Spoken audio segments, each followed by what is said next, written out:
All right, welcome back to another interview. My name's Josh. I'm not being paid for this, and this is Scott Preadmore on Mason City Council. Mason City Council. And you Is this shady interviews? yeah, I should brand this for sure. So you also sit on Planning Commission. So the way Mason ordinances are set up, one member from City Council sits on every other commission as an ex officio member. So by virtue, I happen to draw the short straw, so yes, I am on the Planning Commission too, as a voting member. Okay, interesting. Are you originally from Mason? I am. I was actually born in Jackson.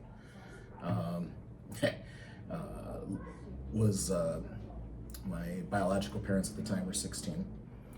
Not to get too personal, but I apparently lived in Jackson for about 3 months.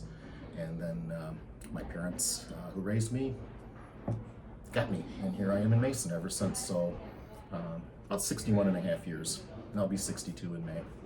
So you've seen a few things. I've seen a few things, yes, I have. Yep. Well, so there is kind of a lot of, especially in the last video and stuff, there's been a lot of accusations about people being paid off and signing NDAs and stuff. So would you consent to, I have a Bible here, King James Version, Thomas Nelson, red letter edition. Would you place your left hand on the Bible and raise your right hand? Have you taken, or have you signed an NDA? I have not.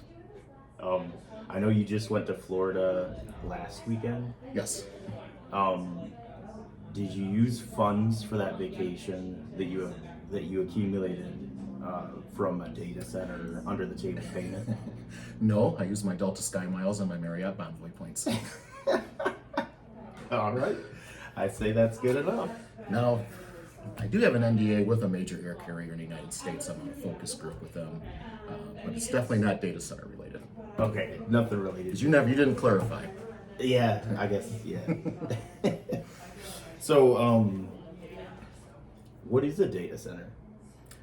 Oh, well, there is a definition of a data center defined in Public Act 207 of 2024 that is what the legislation that the state enabled to provide huge tax breaks to data centers. And I think as one lady in one of our meetings said, how did Michigan become the dumping ground for data centers? Well, that was the enabling legislation that had it. But I think a data center is just a very large building. And I think I heard Russ in his interview earlier say it's filled with computers. Well, yeah, it's a little more accurately filled with tons and tons of rack-mounted servers. Just these server racks, endless and endless and endless amount of processing power and cloud storage, cloud compute, AI models. Those live in the cloud and are used by everybody from private industry to government, especially the federal government. There's AI models that I even worked on a project which implemented an AI model for customer service calls. People wouldn't call. So when you hear this call is being recorded for training purposes, well, that's not necessarily true. There's training involved in that, but that conversation is analyzed if a company subscribes to one of these services, and they'll gauge the customer sentiment. And if the customer leaves mad, they might do a follow-up, reach out to that customer, whatever the situation happens to be. Or if you have a customer service agent that consistently has bad phone calls, there might be a training issue there. So that's just one application of AI. It's a lot more than it's artificial intelligence, but I like to call it aggregated intelligence. Because when I ask AI or Copilot or whatever a question, it does seem to do a great job at aggregating everything from various sources into an answer for you. The applications are just, I wondered how AI makes money, and then start digging into that. And like that one example I gave you makes this one company a lot of money when people subscribe to it and stuff. There's a lot of applications for it. Yeah, it's almost like more like the everyday person that uses AI more for like search engines. It seems like it's more like And meme making. souped up, yeah, a souped up search engine, or yeah, an image generator. It takes a lot of compute, more than just the traditional search engine like Google, or going back in the day, Ask Jeeves. You know. Yeah. Oh, I remember that. Yeah. Yep. Yep. The good old days of the internet. Um. So, when it comes to M3 specifically, so I know there's people talk about wanting guardrails and stuff in place Absolutely. to protect the community. Yep. Which I feel like nobody's a supervillain and is trying to harm Mason. That is an accurate statement, yes. Oh, yeah, yeah. I mean, so what are some safeguards that you guys kind of went over and put into M3, and then what are maybe some examples of things that we don't really need in M3 because they're already regulated by the state? Well, let's start out with what's not really needed in M3, in my opinion. So, one is the energy usage. That will be handled by a energy contract between our energy provider, which is Consumers Energy, and to the credit of consumers, they're structuring their contracts a lot different than DTE. DTE is doing them on a case-by-case basis, from what I've read, and there's a little bit of cloaking going on there. Consumers, in my opinion, has done more of a policy statement. Is if you want to open a data center, this is how we're going to structure it. You're going to be responsible to provide a minimum payment of 80% of the power that you think you're going to use, whether you use it or not. There are things in there that they're a lot more public. The Saline Township project, Attorney General Nessel has sued DTE over some heavily redacted contracts. And I think for anybody that knows me, I'm not a fan of our Attorney General, but I think in this case she's actually doing a random act of Attorney Generaling. So an energy contract, if someone were to show up with a permit to rezone and a site plan and everything like that, water usage would be governed by a water contract with the city. So that maybe is something that doesn't belong in M3. It'd be contractual with whoever the development is.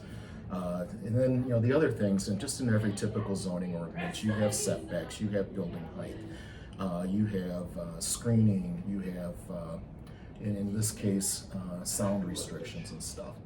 And right now in this case, there's nothing, because M3, that amendment to our current zoning ordinance, isn't in effect. It's sitting on the table, and it has not been enacted yet. So those are the things that are currently in M3. Is there room for amendments? There are some amendments that were going to be proposed like last regular council meeting. We didn't get to it. And there's definitely the potential for more amendments. I would be shocked if there weren't more amendments. How would that work? Is that something where somebody in public comment could just show up at a meeting and say, I'd like to propose, or is that something that would be submitted in writing? Public comment's difficult because you're allowed 3 minutes, and it is just that. It's public comment, it's not public question and answer. In my mind, I would prefer something in writing, or someone reaching out to anybody on council. And if it holds water, if it's defensible, if it doesn't exist in other areas of the city code, if it makes sense, then somebody can draw up amendment language. We get it on the first council agenda subsequent to that. Once we get the language drawn up, probably run it by our attorney too. And then we'd have a meeting for first reading first reading of it. Then it goes to the Planning Commission for a recommendation, and then it would come back to City Council for a second reading and adoption, and then it would go into effect 20 days later. Okay, that's the process. Probably about a 6-week process for a cold amendment. Right now, if M3 were to come back from the table, it would be you could, since it's at the second reading and adoption stage, that process to amend is a lot faster right now. So you're not amending cold. I went through the cold process of an amendment, if you will. Okay, interesting. One thing you mentioned that I did want to bring up too is the noise. Mhm. So we know electric and water usage is sort of not really a city of Mason thing that's handled. Water usages. We produce the water. The city of Mason does. Okay, so So electrical is yeah, electric would be with the electric provider, which is Consumers Energy. The water contract would be like the so city. that would be with Yeah. okay. And in order for a data center, if they're applying under the guise of Public Act 207 of last year to get all the sales tax exemptions, it's written into state statute that they have to connect to municipal water and municipal wastewater. Okay. So that's why, and then you go back to Saline Township. That project started way before the sales tax exemption, and the state is allowing them to drill their own well and also construct their own sanitary sewer on site there, which will fall under the permit from Eagle. Used to be DEQ. I don't recall what Eagle stands for, but it's our environmental governing agency at the state level. And I guess we'll come back to noise in a second. So with water usage, if they have to hook up to our water, would a data center want to use Mason water? Would they have? I'm going to get grilled for this, but I don't mind our water. I drink it. A lot of people do. I know. It is hard. I used to live in a place that I didn't have a water softener, and I guess I didn't really know any better. But now for the last 8 years, been in a house with a water softener. It's like, oh yeah, it's kind of nice. It is a little hard, but we could have built a water treatment plant that would soften water like Board of Water and Light. It would have been a lot more expensive, and it also wastes a lot of water to do that. Because as you know, if you have a water softener in your house, there's that regeneration piece where we're spitting a lot of water into the sanitary sewer. Yeah. And that same thing would happen at just a larger scale. So I don't know. Darned if you do, darned if you don't. Interesting. Is that something that we could write into an ordinance where they would have to upgrade something with the city where it would benefit us? Well, here's not into the ordinance, but maybe as a I've seen. Let's go back to Saline Township. Saline, they were going very slow on site plan approval, and the developer sued. 2 days later, they had a consent agreement, and in that consent agreement, there were conditions that the developer had to meet, giving so many million for trails and having a set aside for farmland preservation and some park stuff, and I think they bought him a fire truck, stuff like that. So that's really nothing I don't think you can write into an ordinance. That's more of a quid pro quo type thing. So we'll let you come here, but you got to pay us back. So that's not appropriate for a zoning ordinance. Okay. See, and it's interesting to be able to ask this stuff because you see it all in the comments on stuff, and then it gets you wondering. And I'm not a super intelligent person, but if I'm able to kind of... I've seen some of your quips on the internet. Yeah, you are. you're pretty quick. But I just feel like if somebody makes some kind of sort of empty... like we only have one cop. Yeah, just some unfounded... Well, I mean, that's like factually incorrect. Yep. So like you could...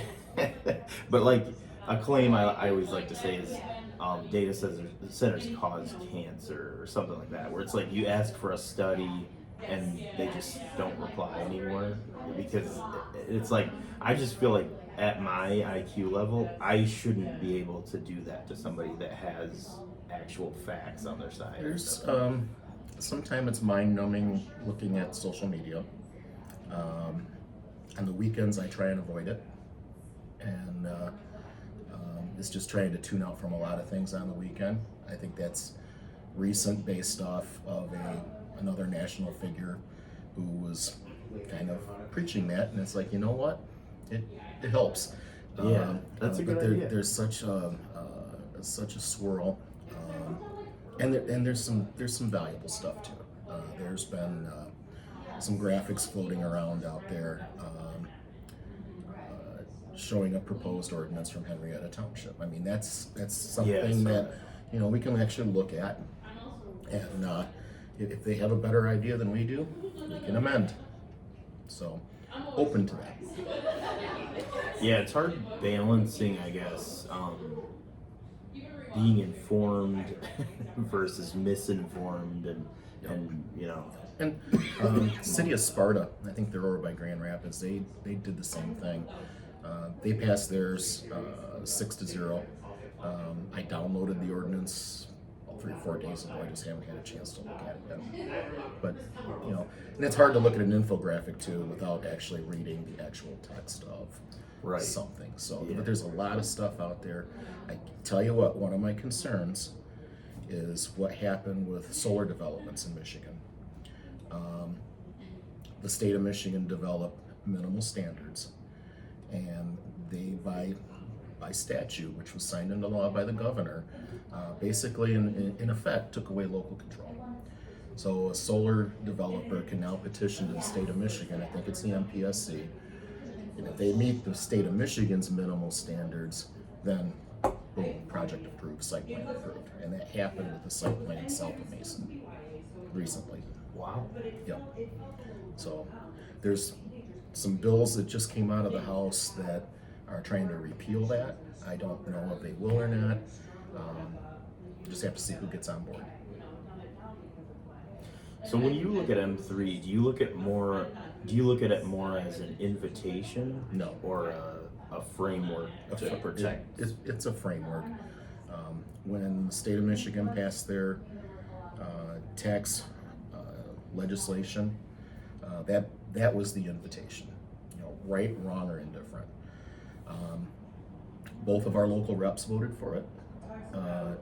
State Rep Brixey and State Senator Sarah Anthony. It was signed by the governor. Anybody that knows me, I'm not a real fan of the governor either. But then it's not just a Democrat-Republican thing. There were a lot of Republicans that signed on to the legislation. And I've seen some candidates for governor saying that this needs to be repealed, but that would be, it's a lame duck session right now. A new governor would get sworn in 1/1/2027, and you'd have to have the support in both the House and the Senate and the governor to do a repeal like that. I think this is kind of a unique situation. Now that you mentioned kind of political sides, it's a unique situation because instead of just going online and saying, okay, the Republicans are doing this, the Democrats are doing this, I'm just falling in line. This is kind of forcing people to have to do some research and figure things out because it's kind of being supported by everyone. So people are like, I don't know which side to be on, and it's an interesting thing. The state tax exemption did have bipartisan support.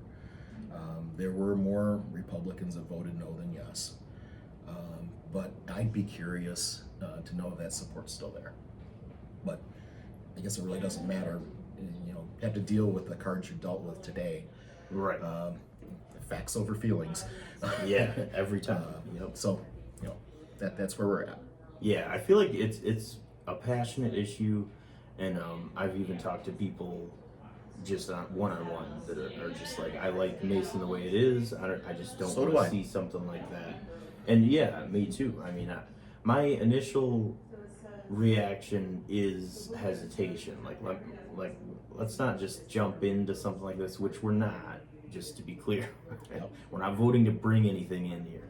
No one has presented a application to rezone. No one has presented a site plan, and all of that will be a lengthy process if they were to do so.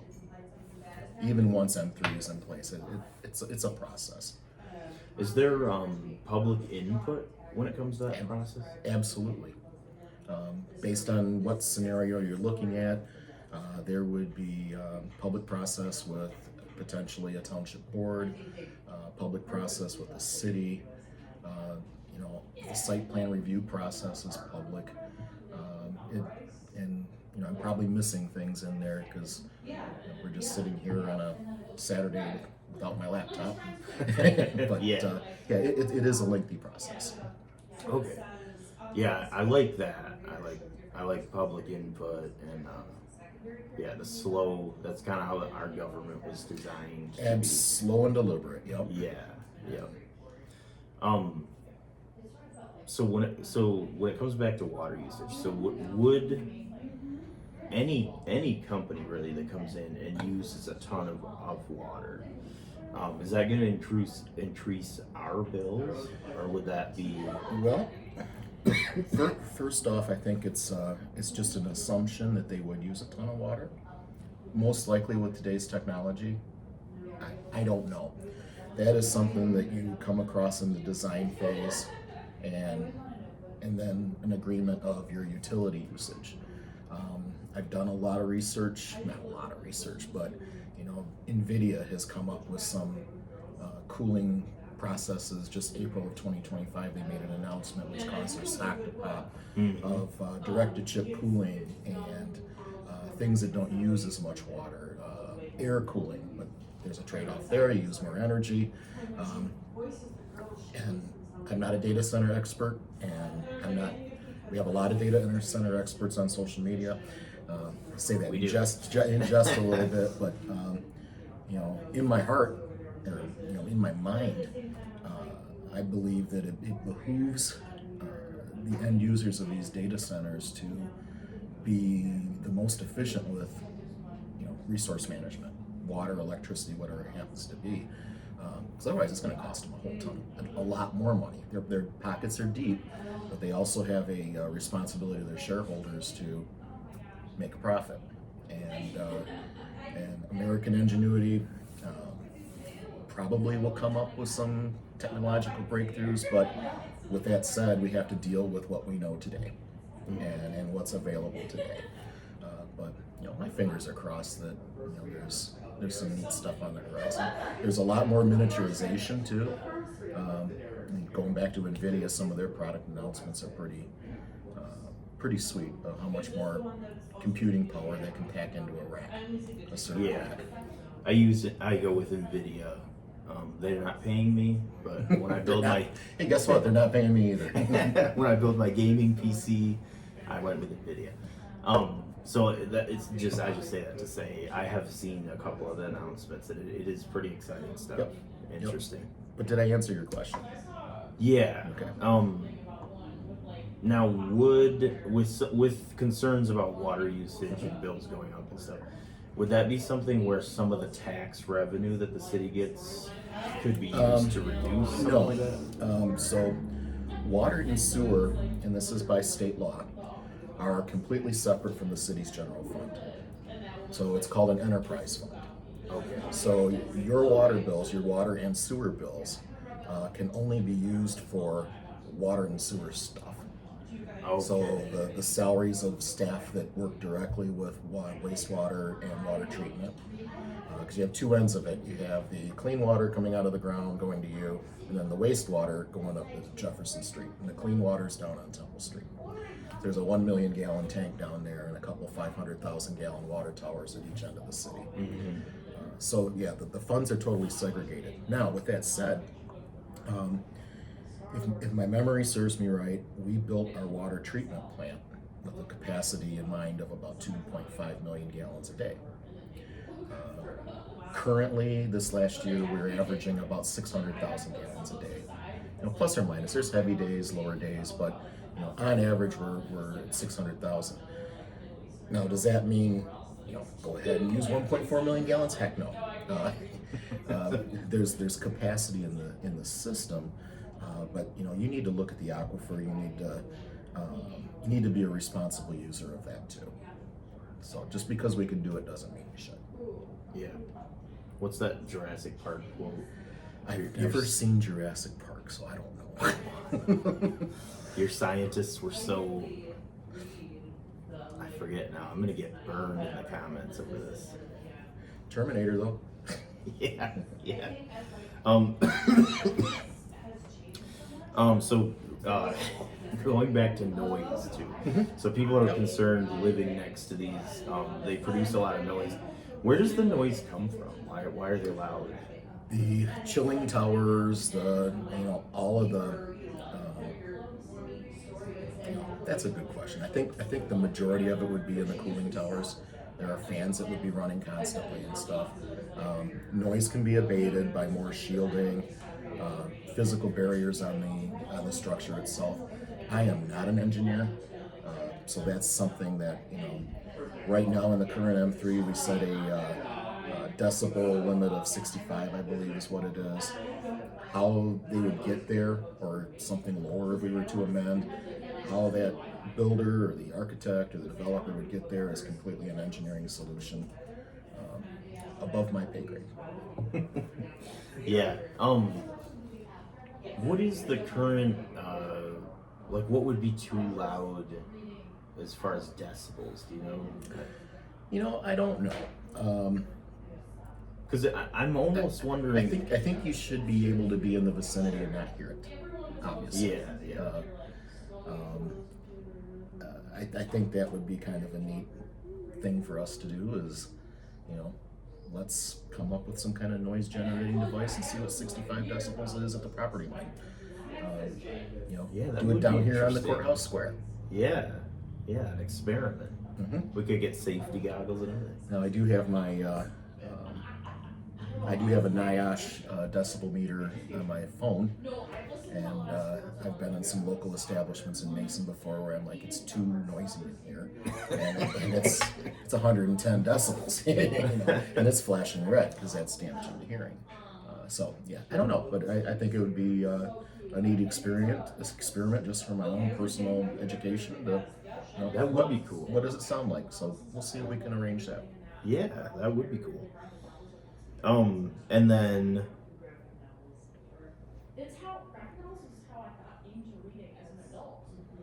let's see. I keep forgetting that I'm supposed to go over my next questions while you're talking. That's what I'm interested in hearing. So it's so spellbinding. I'm not I'm not an interview. Or an interviewer. I got beat up a little bit in the comments about I didn't control the interview enough or something, but that's not really what I'm here to do. I'm not a news media outlet that has my own agenda. I'm just trying to get clean information out. Well, I'm looking forward to getting beat up too, so it's okay.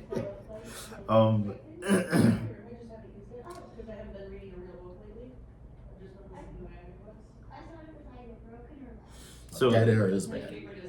What's that? Dead air is bad. Yeah. So how does the city kind of look at balancing growth opportunities, even like Meyer being built? I know DART is not in the city limits, but the DART facility and stuff. That is another huge consumer of electricity. Yeah. And they produce plastic.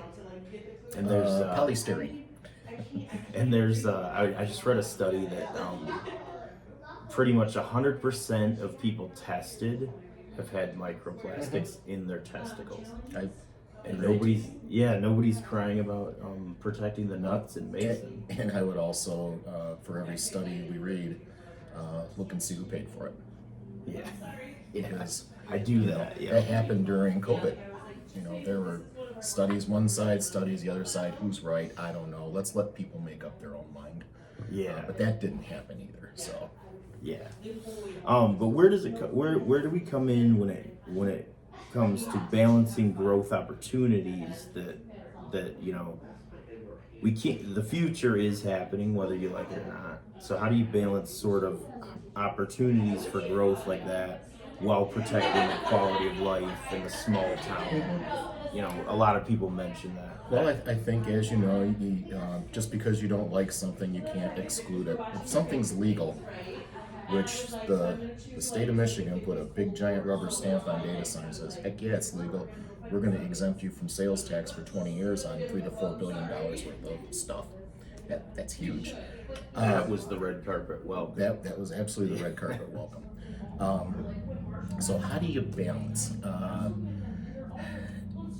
A lot of development happens organically. People sell their property. I'm a big private property rights person. Um, and usually there's a need, someone will build it. What's actually kind of fun is to watch some every once in a while the comments on social media. There'll be a post is, what do you think Mason needs? A hotel, a Culver's, whatever. Well, if they had it my way, there'd be a Dunkin' Donuts somewhere. But the thing is, you have to have someone willing to invest, and you have to have a need for it too. So Mason with 8,800 people during the nighttime, along with our many county people we have here that come in during the daytime to work at the courthouse and the Hilliard building and the schools and everything like that.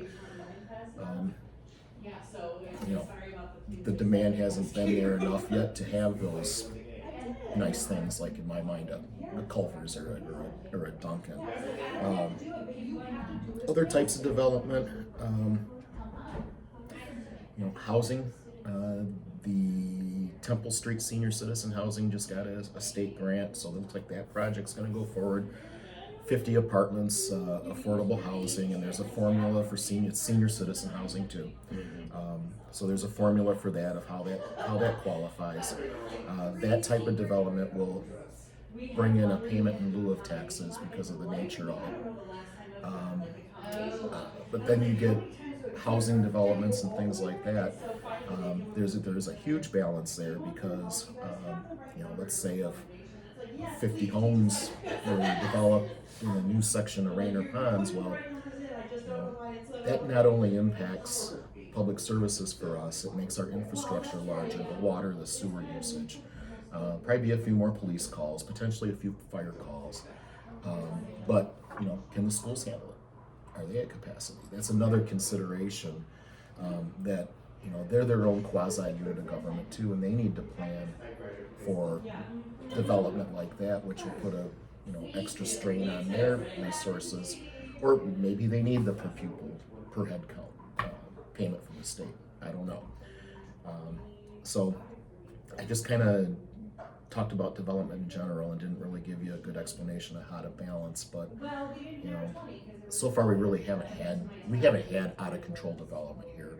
Like when you travel across the state, you look at some of these suburbs, and it's like, wow, all the houses look the same, cookie cutter, and massive strip malls and road widening and things like that. We've been fortunate not to have that kind of runaway development. I think that might answer your question. Yeah, in a way, I've learned that just in the process of looking at this issue itself, is that the city can't really regulate companies that want to build here if they buy the land. And there was a comment on social media a couple weeks ago. It's like, I thought the city was going to invest in a hotel. We're not investing in anything. The city does not open Culver's or a hotel or anything like that. It takes private property owners to go through all the permitting process and decide if it's profitable or not. You're not going to make any money at it. Not going to come. Yeah. One thing I kind of wanted to go over too is if you know anything about Silicon Valley and all these tech companies and stuff, they are super into environmental concerns. They put money into it. They donate to it. The way that you can really tell what somebody believes is what they donate toward. Mm-hmm. And a lot of these tech companies are very environmentally concerned. So I feel like in a way that makes me feel a little better as far as people's concern about even we didn't talk about air pollution with diesel generators and stuff. I guess does that kind of help cover those concerns a little bit, just because the industry is not in my mind. So I've never had that thought go across my head that a lot of these big Silicon Valley companies donate to environmental concerns. I guess I'd have to look at that.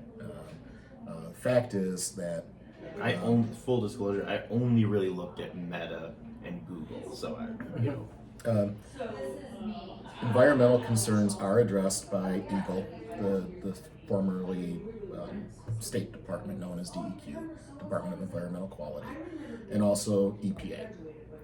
So, regardless of who they donate to or anything like that, they're subject to state and federal regulation. Which is there to protect us. Yeah, we're from the government. Because I know they have to. There's water withdrawal permits, and then discharge permits, and even And wetland and stormwater. the city of Mason holds the discharge permit and the water permits. So they'd be hooking up to the city, Right. if they're trying to get the tax exemption that was passed by the state. Okay.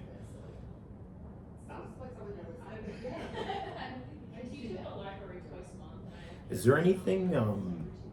So when you guys kind of first started thinking about writing up what eventually turned into M3, what were some of the concerns? Did you guys learn anything at the open houses? There was 2 open houses about it from the community. I did not go to either one of the open houses. There was input taken from some comments in the open houses and turned into an amendment. That's why there were 2 first readings of the zoning amendment to establish M3, because there was public feedback that was put in, so it was read for a second time before it went to the planning commission for a recommendation. Okay.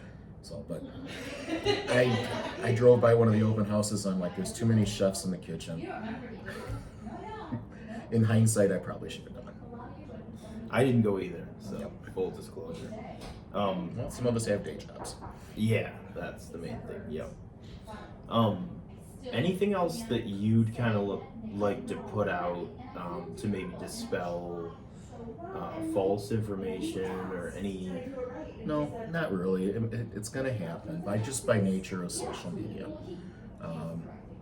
Looking forward to getting this going.